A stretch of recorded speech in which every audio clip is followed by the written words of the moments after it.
நம்ம வாழ்க்கை சும்மா ஏதோ ஒரு பணக்காரனா வாழ்ந்துட்டு செத்தவனோட வாழ்க்கை இருக்கக்கூடாது. ஒரு வாழ்க்கை வரலாறா வாழ்க்கை.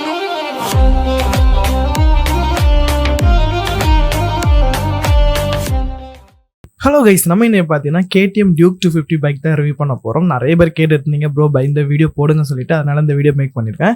என்ன டவுட் கேட்டிங்கன்னா, நிறைய பேர் ப்ரோ இந்த வருஷம் இந்த பைக் எடுக்கலாமா இல்லாட்டா அடுத்த வருஷம் பைக் எடுக்கலாம்னு சொல்லி கேட்குறீங்க. ப்ரோ என்ன கேட்டால் நீங்கள் வந்து நெக்ஸ்ட் இயர் எடுக்கிறது கொள்ளலாம் ஏன் அப்படின்னு சொல்கிறேன்னா, உங்களுக்கு வந்து இந்த வருஷம் பார்த்தீங்கன்னா இதே ப்ரைஸில் இருக்கும். ஆனால் நெக்ஸ்ட் இயர் பார்த்தீங்கன்னா உங்களுக்கு ப்ரைஸ் வந்து கொஞ்சம் இன்க்ரீஸ் ஆகும். ஆனாலும் உங்களுக்கு வந்து நியூ இயருக்கு வேண்டி ஆஃபரில் கம்மி பண்ணுவாங்க. அதுமாதிரி பொங்கல் ஆஃபரும் கம்மி பண்ணுவாங்க. அதனால ப்ரைஸ் அப்படியே தான் இருக்கும். இப்போ உள்ள பைக் பார்த்தீங்கன்னா இந்த ஸ்டாக் வந்து அப்படியே சேல்ஸ் ஆயிரும். ஓகேவா, நெக்ஸ்ட் இயர் பார்த்தீங்கன்னா உங்களுக்கு புதிய ஸ்டாக் தான் வரும். நிறைய பேர் அப்கிரேட் ஏதாவது ஆகுமா, ஏதாவது அப்டேட்ஸ் இருக்கான்னு கேட்டிங்க. இது வரைக்கும் ஒரு அப்டேட்ஸும் தரல. எனக்கு தெரிஞ்சு இதே ஸ்பெசிஃபிகேஷன்ஸ் எல்லாமே இதே மாதிரி தான் இருக்க போகுது. நான் ஏதாச்சும் அப்டேட் கிடச்சி நான் அப்டேட் பண்ணுறேன். சேனலுக்கு சப்ஸ்கிரைப் பண்ணி வச்சுக்கோங்க, அப்போ தான் உங்களுக்கும் தெரியும். இன்னும் கொஞ்சம் சில பேர் கேட்டாங்க, என்னன்னா நான் ஹைட்டு கம்மியாக இருக்கேன், அதனால எனக்கு வந்து டியூக் 160 செட் ஆகுமா, 200 செட் ஆகுமா, 250 செட் ஆகுமான்னு கேட்டிங்க. அதில் பார்த்தீங்கன்னா நான் என்ன சொல்லியிருந்தேன்னா 250 வந்து செட் ஆகும் சொல்லியிருந்தேன். ஏன் அப்படின்னா உங்களுக்கு வந்து சீட் ஹைட் பார்த்தீங்கன்னா 800 mm தான் கொடுத்துருக்காங்க, 800 mm. அப்போ பார்த்தீங்கன்னா நீங்கள் 5.5 5.3 எல்லாம் இருந்தீங்கன்னா உங்களுக்கு மேனேஜ் பண்ணிக்கலாம்.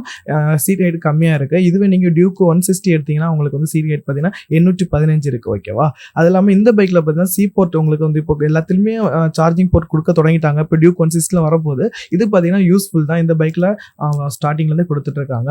உங்களுக்கு இது யூஸ்ஃபுல் தான். அதே மாதிரி நான் உங்களுக்கு சொன்னேன் சீட் ஹைட் சொல்லியிருந்தேன் தெரியுமா, 200 பார்த்தீங்கன்னா உங்களுக்கு 822 வரும். அதனால உங்களுக்கு சீட் ஹைட் கம்மியாக இருக்கணும்னா உங்களுக்கு வந்து டியூக் 250 டியூக் 390 எடுக்கிறது கொள்ளலாம். ஏன் அப்படின்னா ரெண்டுக்கும் சீட்டு கம்மியாக பண்ணியிருக்காங்க.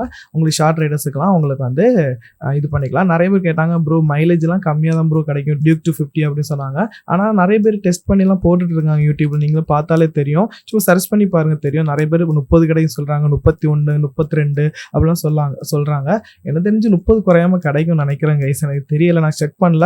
நீங்கள் கேட்டிங்கன்னா கண்டிப்பாக செக் பண்ணி போடுறேன். அதுமாதிரி நிறைய பேருக்கு இந்த பைக் பிடிச்சிருக்கு. ஸ்டார்டிங்கில் டியூக் 250 மதிக்கவே மாட்டாங்க. அந்த 200 இல்லைனா 390 அந்த ரெண்டு தான் பார்ப்பாங்க. ஆனால் இப்போ என்னன்னு தெரியல, இந்த பைக் வந்து அவ்வளோ கிரேஸ் இருக்குது, நிறைய பேர் பிடிக்குது. நீங்கள் இன்ஸ்டாகிராமில் நீங்கள் போய்ட்டு ரீல்ஸ்லாம் பார்த்தீங்கன்னா இந்த பைக் தான் நிறைய இருக்குது, நிறைய பேருக்கு பிடிச்சிருக்கு. உங்களுக்கு இந்த டியூக் 250 பிடிக்குன்னா கமெண்ட் பண்ணுங்கள். இதனால இந்த பைக் உங்களுக்கு பிடிச்சிருக்குன்னு சொல்லுங்கள் கைஸ். எனக்கு பர்சனலாகிட்டு Gen 2 தான் பிடிக்கும். உங்களுக்கு இந்த மாடல் பிடிச்சிருக்குன்னா சொல்லுங்கள் கைஸ். இந்த பைக்கோட ஆன் ரோட் ப்ரைஸ் பார்த்தீங்கன்னா 2,63,000 இருக்குது. எப்படி நெக்ஸ்ட் இயர் பார்த்தீங்கன்னா 10,000 கிட்ட ஹைக் ஆச்சுன்னா கூட பார்த்தீங்கன்னா 2,73,000 வரும். 75 ஆகும் நெக்ஸ்ட் இயர். ஆனால் பார்த்தீங்கன்னா உங்களுக்கு வந்து நான் சொன்ன மாதிரி ஆஃபர் இருக்கிறதுனால கம்மி பண்ணுவாங்க. பொங்கலுக்கு ஆஃபர் கம்மி பண்ணுவாங்க, இல்லை நியூ இயர்க்கு அது கம்மி பண்ணுவாங்க கைஸ். நீங்கள் வந்து அப்போ வாங்கிக்கலாம். ஏதாவது ப்ரைஸ் ஏதாவது ட்ராப் ஆச்சுன்னா உங்களுக்கு நான் வீடியோ போடுறேன். ஓகேவா, இந்த பைக்கில் பார்த்தீங்கன்னா உங்களுக்கு 2 கலர் இருக்குது. என்னெல்லாம் இது பார்த்தீங்கன்னா பிளாக் அண்ட் ப்ளூ, இன்னொன்று பார்த்தீங்கன்னா எபானி பிளாக். உங்களுக்கு தெரியும் இந்த 2 கலர் தான் இருக்குது. முன்னாடி பார்த்தீங்கன்னா ஒயிட் இருந்துச்சு, ஆரஞ்சு இருந்துச்சு, அப்படிலாம் இருந்துச்சு. இப்போ 2 கலர் தான் இருக்குது. இனி உள்ள அப்டேட் பார்த்தீங்கன்னா 2026 கலர் அப்டேட் பண்ண வாய்ப்பு இருக்குது கைஸ். நீங்கள் என்னெல்லாம் கலர் கொண்டு வராங்கன்னு தெரில.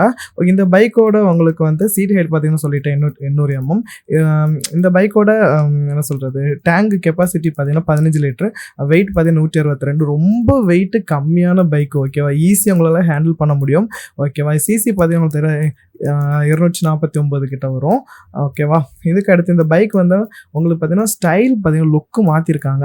நிறைய பேர் ஹெட்டு பிடிக்கலன்னு சொன்னாங்க, ஆனால் என்னன்னு தெரியல, இப்போ எல்லாருமே பிடிக்க தொடங்கிட்டு. ஆல்ரெடி சொன்ன மாதிரி ஹேண்ட்லிங் செம்மையாக இருக்கும் கைஸ். பவர் பார்த்தீங்கன்னா உங்களுக்கு லாங் டிரைவும் கொண்டு போகலாம், உங்களுக்கு வந்து சிட்டிலையும் ரைட் பண்ணலாம். அதனால் உங்களுக்கு பவரில் நீங்கள் ஒரு இதுவுமே இல்லை, ஆனால் கொஞ்சம் கம்மியாக இருந்த மாதிரி ஃபீல் ஆகும். ஏன்னா டியூக் 200 பார்த்தீங்கன்னா ஸ்டார்டிங் நல்லாயிருக்கும், அதுக்கடுத்து பார்த்தீங்கன்னா கொஞ்சம் கம்மியாயிரும்.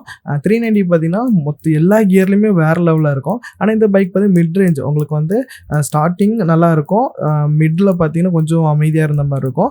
டாப் அண்ட் பார்த்தீங்கன்னா உங்களுக்கு அதிகமாக இருக்கும். இது டாப் ஸ்பீடு பார்த்தீங்கன்னா 148 கிட்ட பிடிக்கும்னு சொல்கிறாங்க. நான் பார்த்தீங்கன்னா 137 கிட்ட தான் பிடிச்சிருக்கேன். அதுக்கு மேலே நான் வந்து டாப் ஸ்பீடு ட்ரை பண்ணல. ஓகேவா, நீங்கள் யாராவது ட்ரை பண்ணிங்கன்னா சொல்லுங்கள். பவர் பார்த்தீங்கன்னா மேக்ஸிமம் பார்த்தீங்கன்னா 30 bhp வந்து ப்ரொடியூஸ் பண்ணுது. டார்க் பார்த்தீங்கன்னா 25 Nm ப்ரொடியூஸ் பண்ணுது கைஸ், 7250 RPM. ஓகேவா, அது மாதிரி உங்களுக்கு மற்றபடி உங்களுக்கு எல்லாம் தெரிஞ்சிடும் கைஸ். இந்த பைக்கு 390 என்ன வித்தியாசம்னா க்ரூஸ் கண்ட்ரோலில் வராது. ஒரு சம்டைம்ஸ் சில டைம் பார்த்தீங்கன்னா 2026 பார்த்தீங்கன்னா உங்களுக்கு க்ரூஸ் கண்ட்ரோல் கொண்டு வரக்கு வாய்ப்பு இருக்குது கைஸ். தெரில, வெயிட் பண்ணி பார்ப்போம் இனி என்ன அப்டேட் பண்ணுறாங்கன்னு சொல்லிட்டு. ஏதாவது டவுட் இருந்துச்சுன்னா கமெண்ட் பண்ணுங்கள், எனக்கு இன்ஸ்டாவில் மெசேஜ் பண்ணுங்கள், நான் உங்களுக்கு உடனே ரிப்ளை பண்ணுவேன். நெக்ஸ்ட் வீடியோ என்ன வீடியோ பண்ணலாம்னு சொல்லிட்டு நீங்கள் வந்து சொல்லுங்கள். நான் கண்டிப்பாக அதே மாதிரி மேக் பண்ணி போடுறேன். ஏதாவது சொல்கிறதுக்கு ஏதாவது விட்டுருந்தா நீங்கள் வந்து கமெண்ட்டில் சொல்லுங்கள், நானும் தெரிஞ்சுக்கிறேன். அதுமாரி இந்த பைக் வாங்கினா நிறைய பேருக்கு வந்து கேடிஎம்மோட ஹெல்மெட் கொடுக்கலன்னு சொல்லிட்டு கம்ப்ளைண்ட் பண்ணுறீங்க. 160 வாங்கினா தான் ப்ரோ கேடிஎம் ஹெல்மெட் கொடுக்குறாங்க. இப்போ சேஞ்ச் பண்ணியிருக்காங்க. இந்த பைக் வாங்கினீங்க உங்களுக்கு இக்னைட் ஹெல்மெட் தான் கொடுப்பாங்க. ஓகேவா? ஓகே, அடுத்த வீடியோவில் பார்க்கலாம். பை.